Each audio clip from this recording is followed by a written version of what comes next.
telah mengisi pada malam hari ini dari beberapa fatwa yang cukup harus kita pegang untuk pedoman hidup kita bersama. Lain dari itu perlu kita ketahui bahwa ratib ini sangat penting. Yang namanya ratib maknanya susunan. Rotabah, susunan diambil dari beberapa hadis Nabawi, dan setiap ratib mempunyai asbabul wurud, kalau ayat asbabun nuzul masing-masing.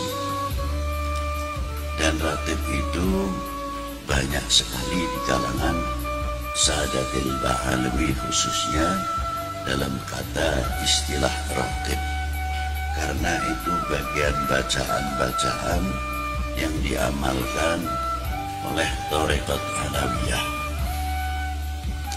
Tapi tidak berarti melarang kalau orang membaca ratib dari Ratibul atau Thariqatul Alawiyah, tidak boleh membaca ratib yang lain, ataupun yang sudah masuk thariqat yang lain tidak boleh membaca thariqat atau ratib alawiyah.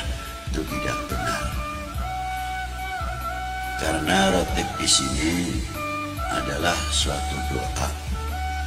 Kalau di dalam thariqat Sadariyah mempunyai bacaan Hizbul Bahar, Hizbul Bar, Hizbul Nasor, Hizbul Latuf atau Latif, Hizbul Khafi, Hizbul Ikhfa, dan banyak lagi hizib-hizib milik Imam Syadili. Dan Sayyidi Syekh Abdul Qadir Jilani pun juga mempunyai hizib-hizib yang kualitasnya seperti Hizbul Nasor, Hizbul Bahar, dan lain-lain. Thariqat Sadariyah juga sama. Nah, kita mengambil dari beberapa thariqat alawiyah, mengambil yang paling ringan untuk supaya umat itu bisa membaca.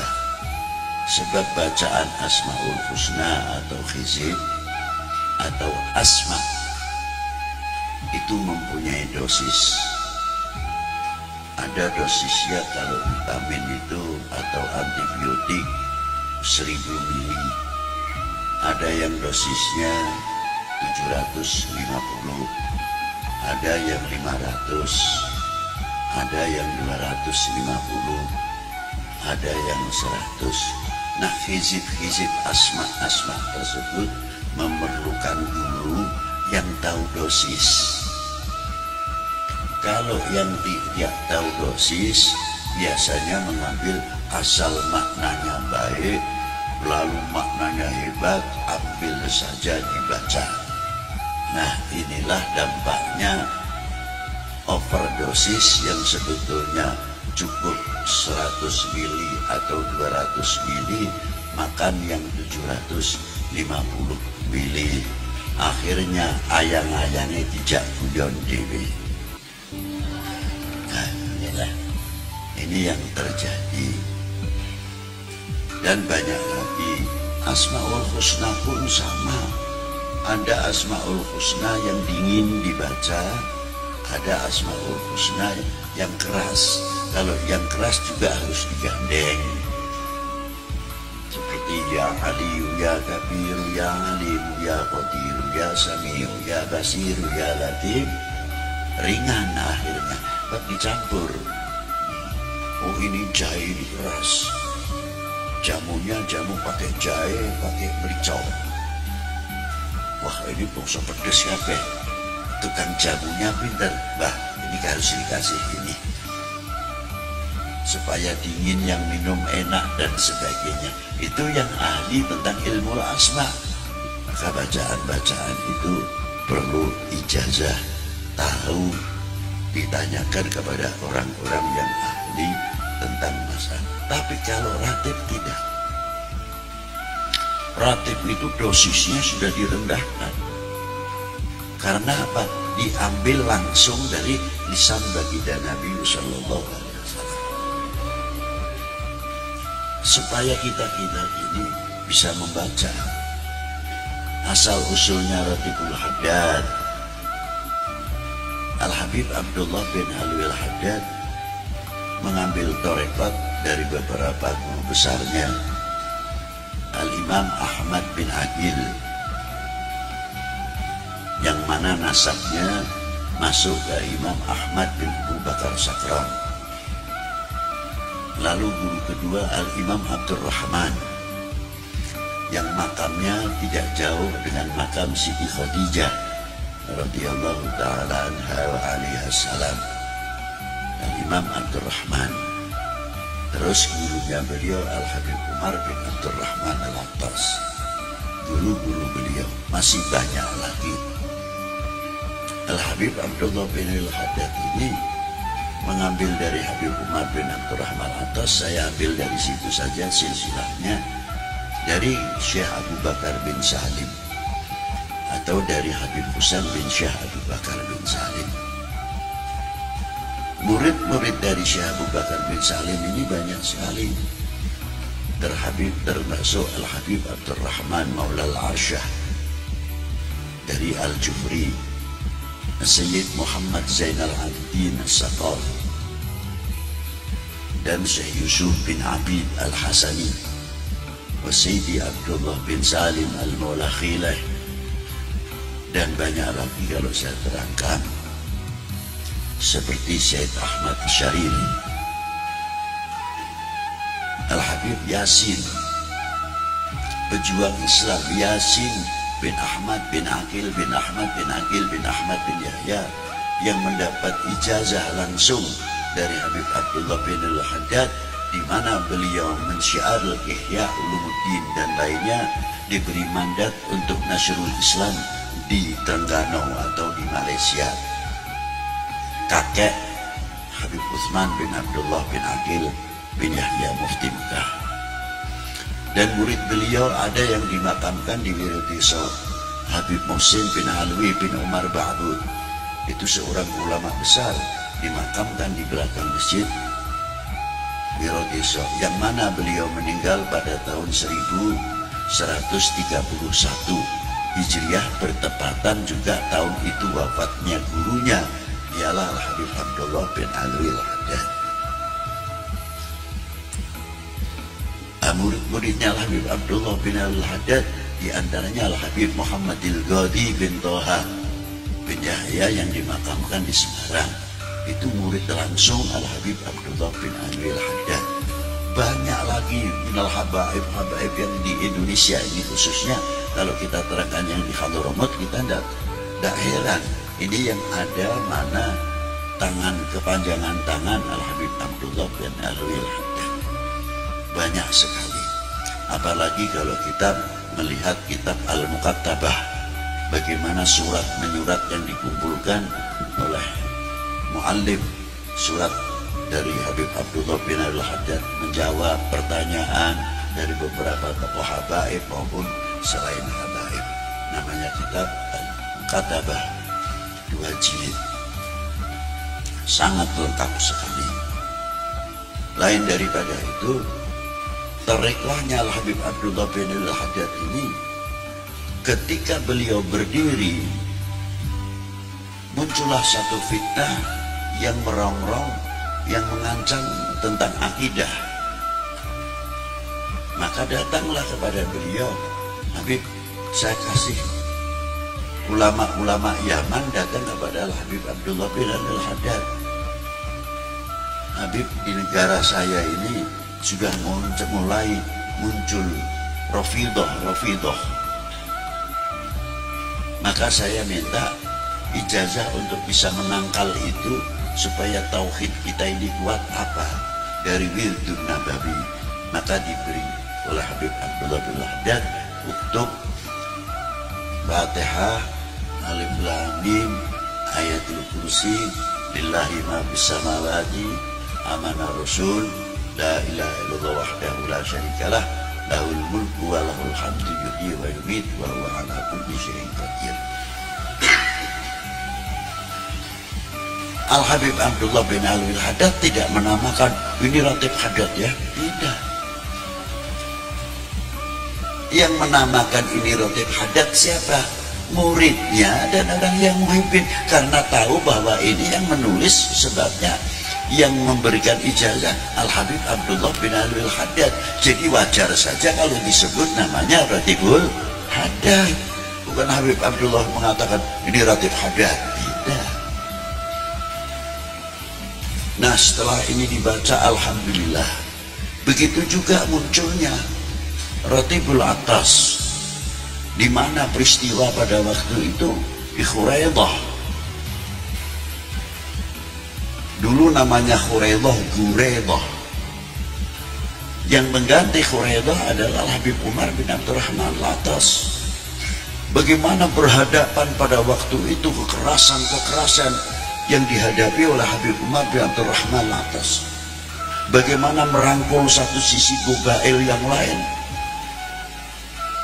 Jangan dikira Habib Umar bin Abdurrahman Al-Atas dan Habib Abdullah bin Al-Haddad duduk terus gelar pakai sorban tinggal dicium tangannya. Tidak. Pahit kehidupan beliau. Bahkan Al-Habib Umar bin Abdurrahman Al-Atas itu dohir makomnya terbuka oleh cucunya Al-Habib Ali bin Hasan Al-Atas. 100 tahun setelah meninggalnya Habib Umar bin Abdurrahman Al-Atas baru kelihatan mengerti siapa Habib Umar bin Abdurrahman Al-Atas. Itulah hebatnya. Mutawadiin minal masturin. Itulah. Maka ratib itu disebut setelah dituliskan oleh Habib Umar disebut Ratibul Atas. Tapi Habib Umar tidak mengatakan ini Ratib Atas, tidak. Ratibul Idrus juga sama, semuanya mempunyai peristiwa dan setiap ratib itu mempunyai keistimewaan. Di antara salah satu ratib ada yang manfaat, ada yang istimewa di sini, tidak ada yang istimewa di sini. Sama juga orang baca Maulid Nabi, apa yang ada di dalam Simtudurar belum tentu ada di dalam Berjanji, tapi apa yang ada di dalam Berjanji belum tentu ada di dalam Simtudurar. Begitu pula apa yang ada di dalam Tiba belum tentu ada di dalam Simtudurar. Dan apa yang ada di dalam Simtudurar belum tentu ada di dalam Maulud Tiba. Sebaliknya dan sebaliknya, saling mengisi bukan saling berebut, saling mengangkat di antara para ulama. Maulud itu, kitab Maulud semuanya ada 300 Maulud yang ada di Mesir. Yang di Indonesia paling 5, Syariful Anam, Berjanji, Azad, Tiba, baru ini Simtudurar. Tapi kalau di Mesir aneh-aneh baca Maulud luar biasa. Yang gosoidnya panjang-panjang, ada yang Maulud dibaca 2 jam baru selesai. Torekotnya juga sama, ada torekot kalau sudah musim pasaran torekot. Gedung ini punya Sadaliyah, gedung ini Naqsyabandiyah, gedung ini punya Qadiriyah, mempunyai tata cara zikir yang masing-masing. Dan ada lagi yang zikirnya pakai tiron, pakai terbang. Allah hak, Allah, Allah, Allah hak, diiringi oleh terbang. Ini orang sudah tidak tahu dunianya ada apa, tidak tahu. Ini sudah fana semua, makomatil fana, ajnas. Nah, ratib-ratib itu muncul di kalangan para a'immah bin bait. Supaya apa? Kita itu mendapat perlindungan dari Allah dengan tawasul Ratibul Haddad, Ratibul Atas, Ratibul Idrus, ratib yang lain atau wirid yang lain. Banyak sekali. Apalagi di antaranya Ratibul Kubro.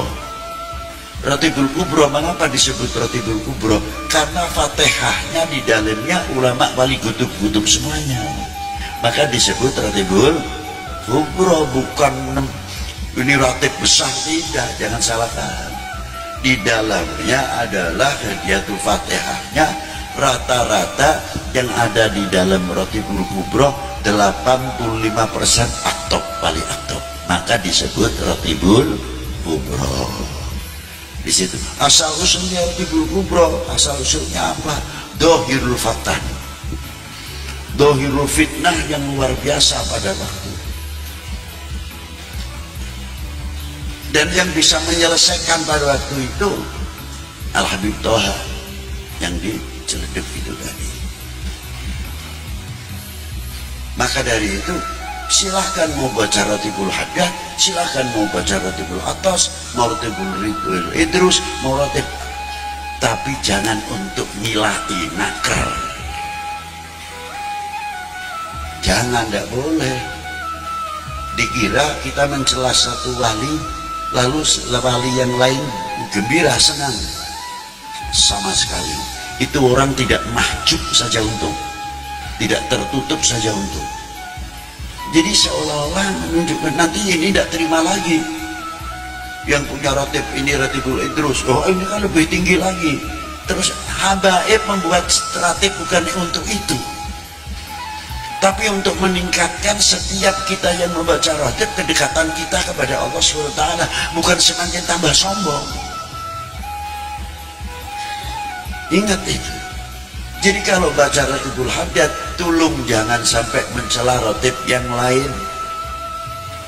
Yang baca Ratibul Kubro, Ratibul Atas, ya perlu. Kalau perlu kita bergilir kok.